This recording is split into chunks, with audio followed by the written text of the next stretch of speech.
شقوري حسن، عضو الجامعة الوطنية لعمال الطاقة. جينا اليوم باش نحضروا لواحد مائدة مستديرة اللي منظمة بشراكة مع الجامعة الوطنية لعمال الطاقة وجمعية طاقات. بالطبع هذه خطوة من الخطوات ديال الجامعة لتوسيع دائرة النقاش في الموضوع ديال قانون 83/21 اللي هو مرحلة مفصلية بالنسبة للبلاد، بما ان القطاع ديالنا قطاع حساس وقطاع رافعة ديال الاقتصاد ديال البلاد، وبما ان هذا المشروع كما طلعت الجامعة في تجارب دولية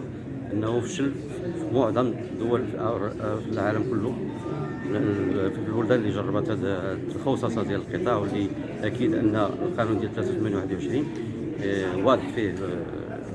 التوجه ديال الدولة في خصوصات هذا القطاع الحساس. بالطبع حنا كجامعة وطنية مواطنة كنسعاو اننا نحميو الحقوق ديال العمال والكهربائيين والكهربائيات، ولكن لا ننسى اننا مسؤولين امام الاخوان في المجتمع المدني والاحزاب السياسيه، اننا نوضحوا لهم الخطوره ديال هذه الخطوه